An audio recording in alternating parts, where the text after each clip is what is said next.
Otra cardiopatía congénita que tenemos que recordar tiene que ver con el tabique interauricular. Este es un tabique muy importante ya que es el que va a formar ambas aurículas. Y este en su etapa temprana tiene que formar un tabique que los va a separar, pero puede haber un error con con esta separación debido a que no se producen correctamente ya sea el ostium primum o el ostium secundum y por lo tanto el agujero oval queda abierto, no se cierra al momento del nacimiento y esto lo que nos va a traer es una comunicación interauricular. Entonces, el defecto del septum auricular nos va a tener una comunicación auricular. Vamos a recordar la forma del corazón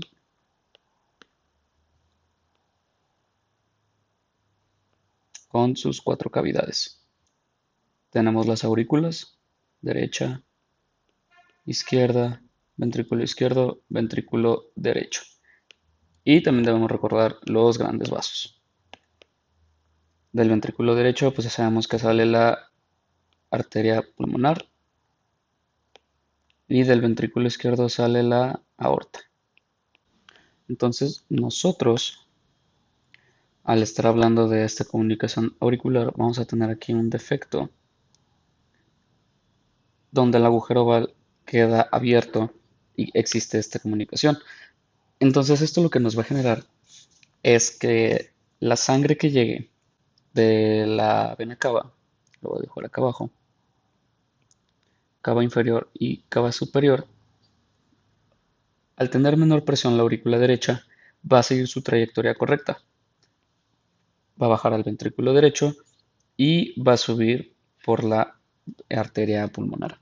Después, por las venas pulmonares, esta va a regresar a la aurícula izquierda y como aquí hay más presión, debido a que la aurícula izquierda tiene más presión porque su músculo es más grande y tiene que soportar mayores presiones, va a haber una derivación de izquierda a derecha.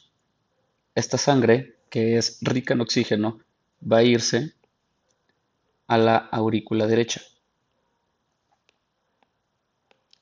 Ahora, esta sangre que va a combinarse con la sangre que es pobre en oxígeno que llega de las venas cavas, va a generar una mayor presión en la aurícula derecha.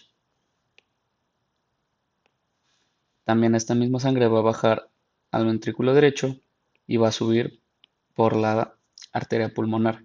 Entonces vamos a tener sangre mixta en los pulmones. Esto realmente no trae ninguna consecuencia. La única consecuencia que trae es que va a haber un engrosamiento del miocardio, va a haber un miocardio hipertrófico, ya que ahora tiene que soportar mayor presión.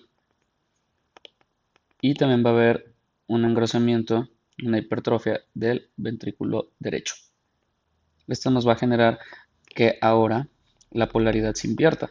Ahora la aurícula izquierda ya no tiene más presión, ahora la aurícula derecha es la que va a tener mayor presión. Esto lo que nos va a generar ahora va a ser que la sangre pobre en oxígeno cuando llegue a la aurícula derecha se va a intrapolar y va a viajar a la aurícula izquierda. Ahora nosotros en la aurícula izquierda vamos a tener sangre rica en oxígeno, pero también vamos a tener sangre pobre en oxígeno, que esta va a bajar al ventrículo izquierdo y va a salir hacia circulación periférica. Ok, ¿qué es lo que vamos a tener como consecuencia? Para empezar vamos a tener una cianosis periférica, debido a que tenemos sangre pobre en oxígeno en la circulación mayor. Esto nos va a tener una cianosis periférica y también nos va a tener un síndrome de Ensel-Mayer. Ya cuando se cambió la polaridad, recordemos que antes era de la aurícula izquierda a la aurícula derecha, pero ahora por las presiones que son invertidas, tenemos la mayor presión en la aurícula derecha. Tenemos también lo que provocó el síndrome de Ensel-Mayer, que es la hipertrofia de la aurícula derecha y del ventrículo derecho. ¿Cómo nosotros nos podemos dar cuenta de que tenemos este problema antes de que el paciente llegue asintomático, antes de que se revierta la polaridad? Pues debemos hacer una gasometría. debemos hacer una gasometría del ventrículo izquierdo y del ventrículo derecho. Al momento de hacer nosotros una gasometría del ventrículo izquierdo y de la sangre del ventrículo derecho, si nosotros en el ventrículo derecho observamos una baja presión de oxígeno molecular, quiere decir que la sangre no está mezclada, ya que aquí debería haber una baja concentración de oxígeno, ya que sangre con poco oxígeno es una sangre poco oxigenada. Pero si nosotros en el ventrículo derecho observamos que esta concentración de la presión de oxígeno molecular es aumentada, quiere decir que aquí ya tenemos sangre mixta. Quiere decir que existe la comunicación, pero está en una etapa temprana cuando todavía no se presenta el síndrome de Ensel-Mayer y por lo tanto no hay este cambio de polaridad de izquierdo a derecho.